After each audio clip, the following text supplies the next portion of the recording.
बेहतर जीवन निर्माण के लिए पारलौकिक परम पिता परमात्मा शिव बाबा ने जितनी सुंदर और जितनी अच्छी बातें बताई हैं, जितनी अच्छी विधि सिखाई है, ऐसी बातें और ऐसी सरल विधि इस संसार में कोई सिखा ही नहीं सकता, क्योंकि सब अपने अपने शरीर के भान में है।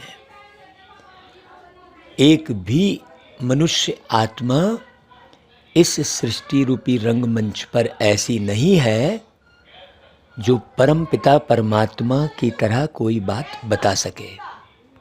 अब देखो ना भाई, आज बाबा कहते हैं, मीठे बच्चे पहले अपने ऊपर रहम करो। अब कौन ऐसा बोलेगा भाई, अपने ऊपर रहम करो। वास्तव में आज की जितनी भी मनुष्य आत्माएं हैं, अपने स्वयं के ऊपर ही बेरहमी कर रही है। तो सबसे पहले तो भाई अपने ऊपर रहम करो। अपने ऊपर रहम करना अर्थात हम की भावना उत्पन्न करना है, मैंपन को समाप्त करना। हम जैसे ही हम कहते हैं तो बहुत सारे लोगों की शक्ति आपको प्राप्त होती है। अर्थात चाहे कोई कैसा भी हो, लेकिन हमको संगठन से बाहर कदापि नहीं जाना चाहिए। संगठन में शक्ति है, तो रहम करने की जो पॉइंट है उसमें बहुत गहरा चिंतन है। जब हम अपने ऊपर इस तरह से रहम करते हैं, फिर हमारा फर्ज क्या हो जाता है? फिर बाबा कहते हैं, फिर आपका फर्ज है अपने परिवार को स्वर्ग में चलने का सही रास्ता बताना। मतलब सबसे पहले तो हम स्व में स्थित हों, अपने को शरीर समझना अर्थात ये अपने ऊपर बेरहमी करना। तो जब सबसे पहले हम अपने स्व में स्थित हो, और जैसे ही हम स्व में स्थित होते हैं तो सबको फिर स्व में स्थित कर सकते हैं।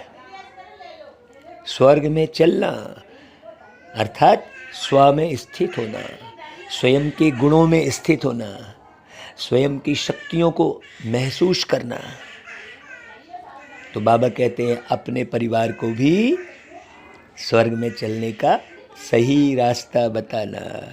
इसलिए उन्हें भी लायक बनाने का पूरा पुरुषार्थ करो। ऐसा नहीं मेरा भाई तो ऐसा ही है, मेरी बहन तो ऐसा ही है, मैं क्या करूं, मेरे पति मानते ही नहीं हैं, मेरी माँ सुनती ही नहीं है। ऐसा नहीं, ये सब आप अपने ऊपर बेरहमी कर रहे हो, ऐसा सोच सोच के नहीं। सबसे प्यार करो और सबका करो सम्मान, ऐसे गाए थे गीत हमने। तो ये बाबा कहते हैं कि तुम किस रेस के आधार से शिवालय के मालिक बन जाएंगे। कौन सी रेस भाई? हमको रेस कौन सी करनी है? किसी के प्रसिद्धि की रेस नहीं करनी है, किसी को नाम मान शान मिल रहा है तो उसकी रेस नहीं करनी है कि मुझे भी मिले। नहीं, फॉलो फादर मदर। सिर्फ एक जन्म पवित्रता की प्रतिज्ञा करो, पवित्रता की रेस करो, अपने आप को संपूर्ण पवित्र बनाओ। नर्क से दिल हटा दो। गीत गाए थे ना भाई, इस दुनिया से दिल को उठाओ, अजी प्रभु में मन को लगाओ। हाँ, ऐसे गीत बनाए थे ना भाई। तो इस नर्क से दिल हटा दो। ये कलयुग, कलयुग मतलब कल की बातों को सोचना बंद कर दो। बीते हुए कल पर तू मैं कर रहे हैं, नहीं। आने वाले कल की चिंता कर रहे हैं, नहीं। ये है नर्क। भाई अभी प्यारे शिव बाबा आए हैं, तो बाबा कहते देखो तुम्हारे लिए शिवालय स्थापन कर रहे हैं शिव बाबा, जहां तुम चैतन्य में राज्य करेंगे। धंधादौरी करते बाप और स्वर्ग को याद करने से राजाई का तिलक मिल जाएगा, अर्थात शिवालय के मालिक बन जाएंगे। सोचो। भाई गाते हो ना भाई, माता पिता को फॉलो करो तो आप गाते तो हो ना कि तुम ही हो माता पिता, तुम ही हो बंधु सखा, तुम ही हो। अब आगे क्या डिसाइड कर लेते हैं। आगे के अंतरे जो है, जो खिल सके ना वो फूल हम हैं, ऐसा कहते हो। नहीं भाई, इस दुनिया का ऐसा कोई फूल नहीं है जो खिल ना सके। तो आप भी खिल सकते हैं, बस केवल प्यारे बाबा को जानेंगे, उनसे संबंध बनाएंगे। तो बाबा कहते ओम शांति। भाई जब मिलते हैं तो कुछ ना कुछ तो कहना पड़ता है ना। ओम शांति कहें या ओम नमः शिवाय कहें, परमात्माय नमः कहते हैं ना भाई। तो ओम शांति हम कहते हैं, यह है अपने और बाप का परिचय देना। भाई बाबा भी शांति का सागर है और हम भी शांति के सागर हैं। तो वह महिमा भक्त लोग करते हैं क्या, तुमेव माता च पिता तुमेव, ऐसा कहते हैं ना भाई। तुम तो बच्चे हो। जिनकी महिमा भक्त लोग भक्ति मार्ग में करते हैं, ये कितनी खुशी की बात है। आज वही बाबा हमारे सम्मुख बैठे हुए हैं। भाई जरूर सम्मुख थे, अभी फिर सम्मुख बैठे हुए हैं। यह बातें अभी तुम बच्चे ही जानते हो, बाकी दुनिया वालों को थोड़ी मालूम है कि बाबा धरती पे आके पढ़ा रहे हैं। भक्त नहीं जानते, तुम बच्चे जानते हो। एक ही बाप है जिनकी महिमा हो रही है सारी दुनिया में। वह बाप तुम बच्चों को कितना सुख दे रहे हैं भाई। वास्तव में बाबा ने कितना सुखी किया। जो बाबा को अनुभव कर लेगा उसकी बुद्धि कहीं नहीं जाएगी। तो इतना सुख दिया बाबा ने, जो फिर तुम 21 जन्म के लिए कभी दुखी नहीं होने वाले हो। जन्म जन्मांतर ये ज्ञान मर्ज रहेगा आत्मा में। ऐसे बाबा के सम्मुख तुम बैठे हो, तो तुम जानते हो यह हमारे बेहद के बाबा हैं, बाप हैं, जो हमको स्वर्ग के सुख देने के लिए बाबा कितनी सर्विस कर रहे हैं भाई। सोचो, रोज अमृत बेले आकर उठाते हैं, मुरली पढ़ाते हैं, हर घड़ी हर पल डायरेक्शन देते हैं। हर घड़ी हर पल उनसे बात हो रही है, दिल ही दिल में बाबा से मुलाकात हो रही है, ऐसा गीत गाए थे। तो बाप हमेशा बच्चों को रचकर उन्हों की सेवा कर लायक बनाते हैं, लौकिक में भी। तो बाप जैसे कि बच्चों के गुलाम बन जाते हैं। लौकिक बाप भी बच्चों की पालना करने में कितनी मेहनत करते हैं। रात दिन यह चिंतन रहता है कि बच्चों की सेवा कर बच्चों को लायक बनाए। तो वो तो है हद की रचना के गुलाम, और यह है फिर बेहद के बाबा। यह भी कहते हैं बच्चे पूरा फॉलो करो और पूरा वर्षा लेकर स्वर्ग के मालिक बनो। तो बच्चों पर हमेशा रहम करना होता है। जो सेंसिबल बाबा है, जो सेंसिबल बाप होगा वह कहेगा बच्चों को भी क्यों ना साथ साथ या सच्ची कमाई भी कराएं। लौकिक बच्चों की स्थूल पालना तो आधा कल्प से करते हैं। बच्चों की पालना कर बड़ा बनाया, लायक बनाया, बच्चों के लिए विल किया, बस शरीर छोड़ा, जाकर दूसरा जन्म लेंगे।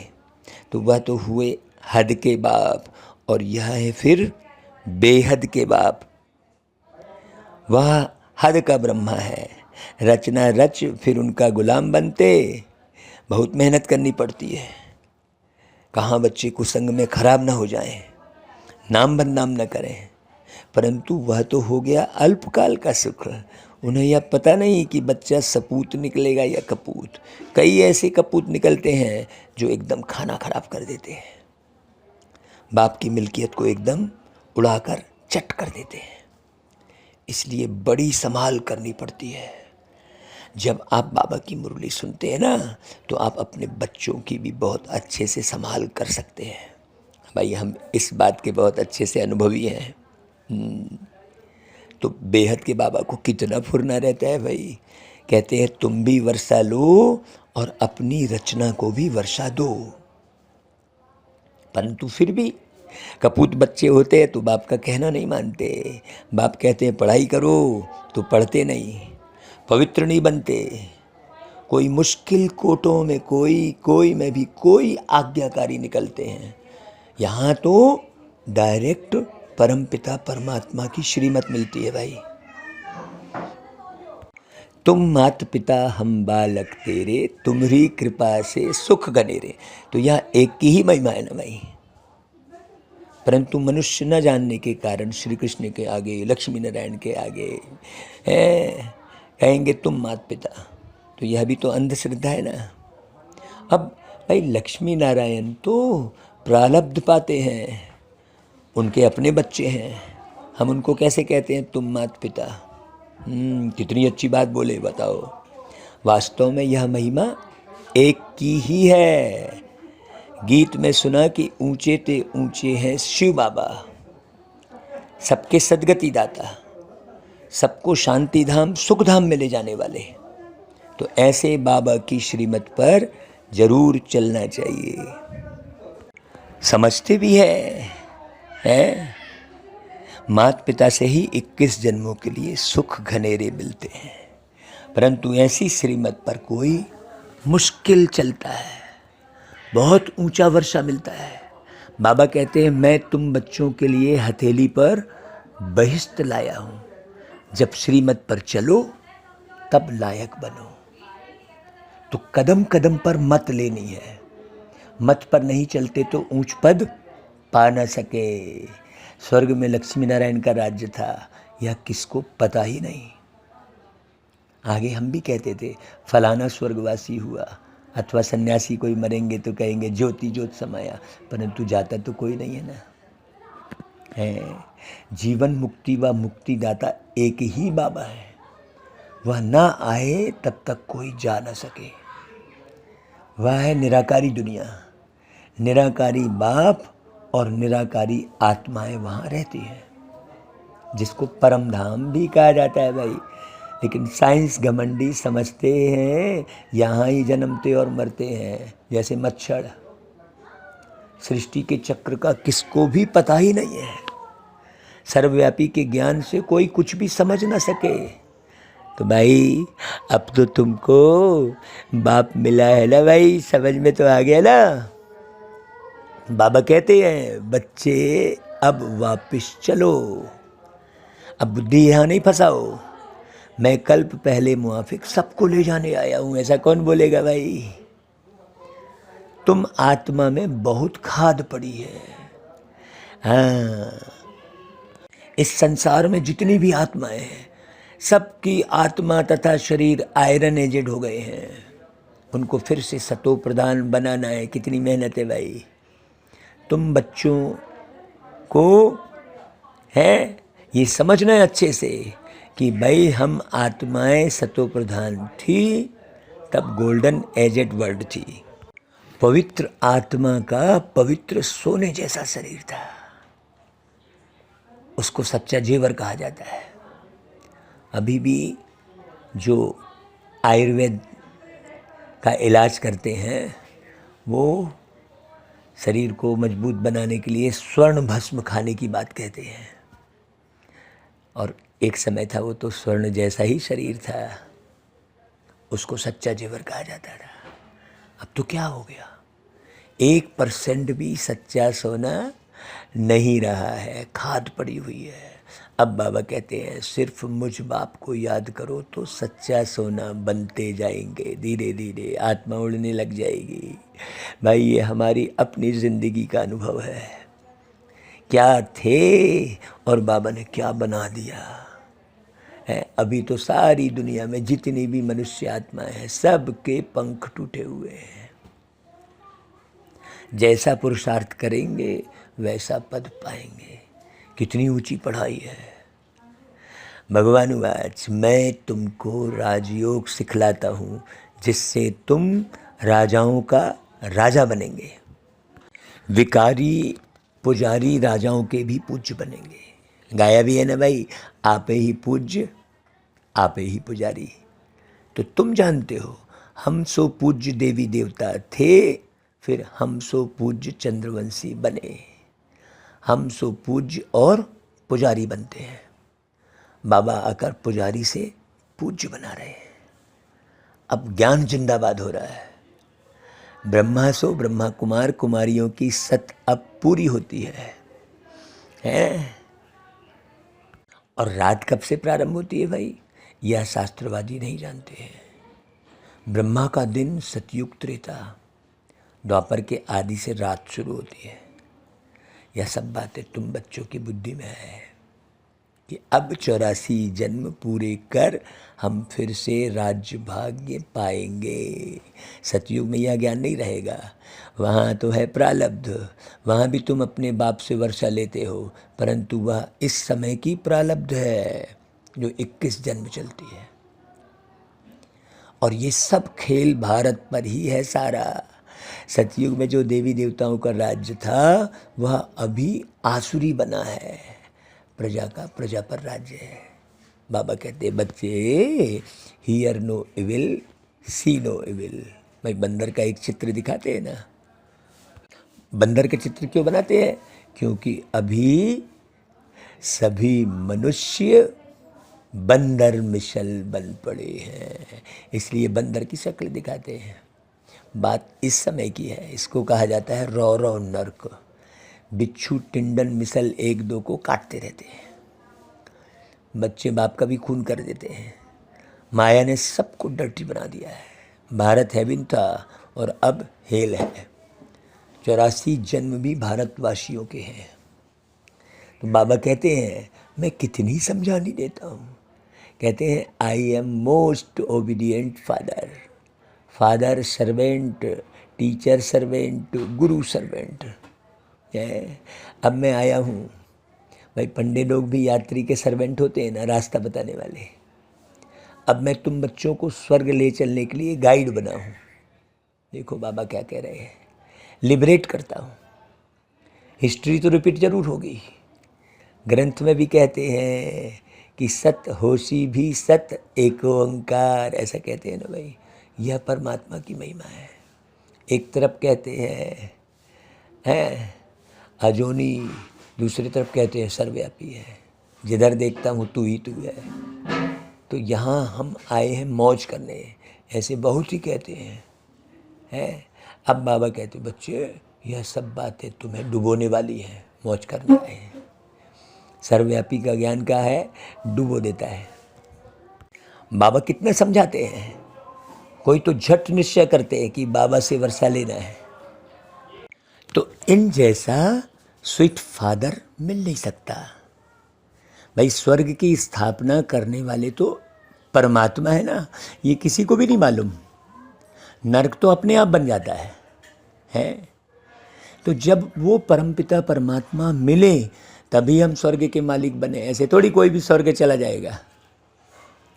तो ऐसे बाबा को झट अपना बनाना चाहिए। अपना बनाना मतलब उनकी श्रीमत पर एक एक कदम उठाना। बाबा कहते हैं मुझे तो बच्चे चाहिए जो कल्प पहले वाले बने थे, वो ही आकर सपूत या कपूत बनेंगे, कल्प पहले मुआफिक। भाई स्त्री की बच्चों की जवाबदारी क्रिएटर बाप के ऊपर है ना भाई, है, उनका फर्ज है बच्चों को भी स्वर्ग का मालिक बनाए। पहले तो अपने पर रहम करो, ऐसे नहीं कि बाबा कृपा करेंगे, है? आपको अपने ऊपर रहम खुद करना है भाई। अगर बाबा कृपा करेंगे तो सब लक्ष्मी नारायण बन जाएंगे फिर तो। यह बड़ा इम्तहान है। 8 को ही स्कॉलरशिप मिलती है भाई। गवर्नमेंट में भी IAS ऑफिसर ये वो फिक्स एक रहते हैं कि इतने लोग बनेंगे। अब जो उसमें अपना जो है भाग्य बना ले, अपनी योग्यता दिखा दे, ऐसे ही है। ये पूरे वर्ल्ड के अंदर में 8 फिक्स है, फिर 108 की लॉटरी होती है 8 के बाद। बाबा कहते हैं देह सहित देह के संबंध जो कुछ है भूल जाओ, तब तो तुम इस लॉटरी में आ सकते हो, ये लॉटरी मिल सकती है। और यहीं उलझे फंसे रहोगे अपने शानो शौकत में, देह में, दुनिया में, दौलत में, तो कुछ नहीं कर पाओगे। अपने को अशरीरी समझो और आत्मा निश्चय करो। ये पक्का होना बहुत मुश्किल है। सुन लेना बड़ा आसान है, समझ लेना भी आसान है, लेकिन उस स्वरूप में टिके रहना पूरे समय। ऐसे नहीं कि तुम परमात्मा हो वह फिर आत्मा सु परमात्मा कह देते। समझते हैं आत्मा जाकर परमात्मा में लीन होगी। जब तक लीन ना हो तब तक उनको परमात्मा नहीं कहेंगे, परंतु परमात्मा में लीन होते नहीं। यह ड्रामा अनादि बना हुआ है, कोई लीन नहीं होता। सबकी बुद्धि यहाँ फंसी है, कहाँ से परमात्मा में लीन हो जाएंगे, हैं? हर एक एक्टर को अपना अपना पार्ट मिला हुआ है जो बजाना ही है। हर एक आत्मा में इमॉर्टल पार्ट भरा हुआ है। यह बातें बाबा के सिवाय कोई समझा ही नहीं सके। बाबा आकर तुम बच्चों को आदि मध्य अंत का ज्ञान दे, त्रिकालदर्शी बनाते हैं। भाई चित्रों में देवताओं को तीसरा नेत्र दिखाते हैं, वास्तव में तीसरा नेत्र न तो देवताओं का है और न मनुष्यों को, शूद्रों को। तुम ब्राह्मणों को ही ज्ञान का तीसरा नेत्र है, जिससे तुम सबके ऑक्यूपेशन को जानते हो अनुभव के आधार पर। कैसे बता देते हैं ना भाई। ये देखो ये फलाना ऐसा काम करता था, पता लगता है ना अनुभव के आधार पर। तो सचखंड और झूठ खंड की हालत को भी तुम जानते हो। तुम्हारे में भी नंबरवार पुरुषार्थ अनुसार हर कोई नहीं जान पाता। हाँ, यह है पाठशाला। इसमें अंधश्रद्धा की तो कोई बात ही नहीं है। अपना धंधा धोरी सब करते रहो, सिर्फ अपने बाप को और स्वर्ग को याद करो तो तुम्हारे ऊपर राजाई का तिलक आ जाएगा। आत्मा ही याद करती है, संस्कार आत्मा में है, आत्मा से ही बात करते हैं, मैं तुम्हारा बाप हूँ। दुनिया में भी लोग आत्मा से ही बात करते हैं, लेकिन ये एहसास थोड़ी है। संस्कार आत्मा में है। कल्प पहले भी तुमने वर्षा लिया था, भूलो मत। सूर्यवंशी राज्य लिया था, फिर चंद्रवंशी में गए, फिर कलाएं कम होती गईं, फिर वैश्य बन गए, शूद्र बन गए। अब बाबा फिर स्मृति दिला रहे हैं। तो स्मृति आई है कि नाटक पूरा हो गया अब, क्योंकि सब शूद्र ही दिखाई दे रहे हैं, तमो प्रधान है, तो स्पष्ट मालूम पड़ रहा है। तो मामेकम याद करो तो विकर्म विनाश होंगे। श्रीमत पर ना चले, देह अभिमान आया तो लगी चोट है। फिर बृहस्पति की दशा बदलकर राहु का ग्रहण बैठ जाता है। राहु क्या, वो कहावत है, आपन पेट हाहू मैना देहूँ काहू, ऐसा एक कहावत है। तो आपन पेट हाहू मैना देहूँ काहू, यही है राहु जो केवल बस अपना ही है ना भाई जुगाड़मेंट करते रहते हैं। नहीं, बाबा कहते हैं तुमने फारकती दी तो रौरव नरकवासी बन जाते हैं। बाबा कहते हैं ऊंच पद पाना है तो रेश करो। अभी ऊंच पद पाएंगे तो कल्प कल्प फिर नून हो जाएगा, पाते रहेंगे। सिर्फ एक जन्म के लिए पवित्रता की प्रतिज्ञा करो तो 21 जन्म स्वर्ग के मालिक बनेंगे। अब नर्क से दिल हटा दो। शिव बाबा तुम्हारे लिए शिवालय स्थापन कर रहे हैं जहां तुम चैतन्य देवताएं बनकर राज्य करेंगे, बिल्कुल साकार शरीर में जैसे अभी बैठे हो।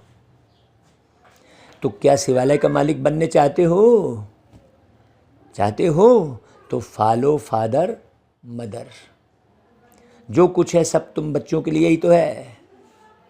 राजा भी तुम बनेंगे। अभी काहे का झगड़ा? तुम ही थे, अभी रंक बने हो। दुनिया में कहते हैं राजा रंक बन जाते, लेकिन कब राजा और कब रंक ये किसी को पता ही नहीं है। और धर्म वालों की तो बात ही नहीं है। देवी देवता धर्म वाले ही और धर्मों में कन्वर्ट हो गए हैं, इसलिए हिंदुओं की संख्या कम हो गई है। नहीं तो भारत की संख्या सबसे जास्ती होनी चाहिए। तुमको भगवान पढ़ा रहे हैं, कितना ध्यान देना चाहिए। यही वंडरफुल पढ़ाई है। बूढ़े बच्चे जवान सब पढ़ते हैं, बीमार भी पढ़ सकते हैं। अगर बाप को वर्षे को याद न किया तो माया थप्पड़ मार देगी। ब्लड से लिख देना चाहिए, मैं रात दिन बाबा को याद करूंगा। शिव बाबा का हाथ पूरा पकड़ूंगा, जो बाबा कहेंगे सो करूंगा। ऐसा शिव बाबा कहते हैं बच्चों की संभाल करो। जो बच्चे उनसे 2 मुट्ठी शिव बाबा की सर्विस में लगा दो, फिर उनका एवजा तुमको इतना मिलेगा जितना साहूकार का लाख देने से बनेगा। प्रत्यक्ष फल मिल जाता है।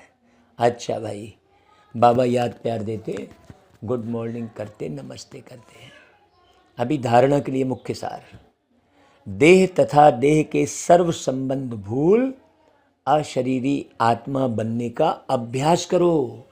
बिना अभ्यास के आप सोचेंगे कि हाँ मैं समझ गया, नहीं, अभ्यास करना पड़ेगा, ये अनुभव करना पड़ेगा। अभ्यास करना मतलब उस अनुभव में रहना। हाँ, कितना शांत, इधर बुद्धि भाग रही है।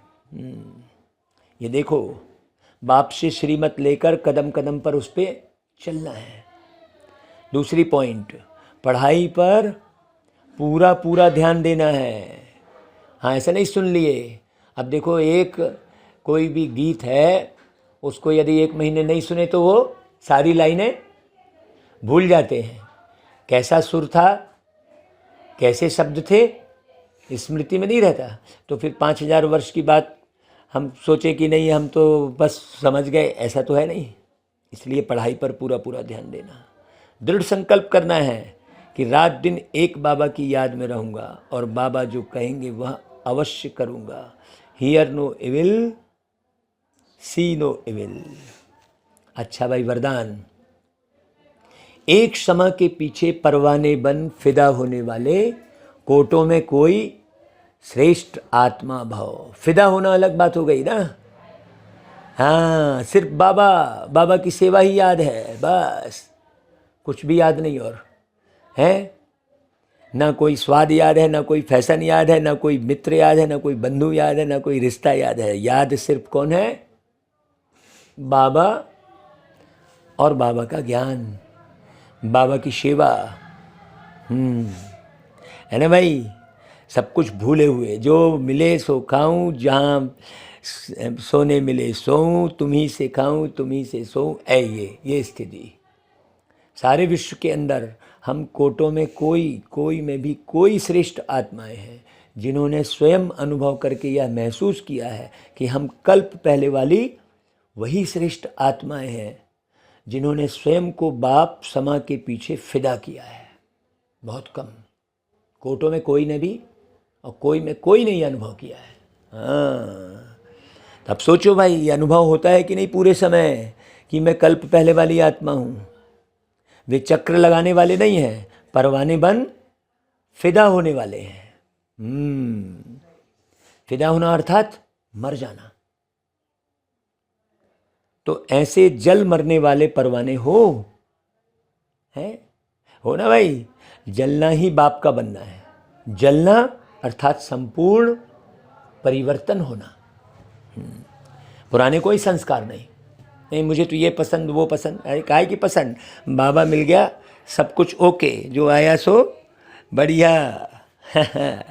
अच्छा भाई, स्लोगन, बाबा के मिलन की और सर्व प्राप्तियों की मौज में रहना ही संगम युग की विशेषता है। बाबा के मिलन की याद आती रहे, बाबा, और संगम युग का मौज। मौजों का युग देखो संगम युग है, ऐसा गीत गाए थे ना। शिव बाबा से योग लगा ले, बाबा से योग लगा ले, बाबा से योग लगा ले। अच्छा भाई, ओम शांति।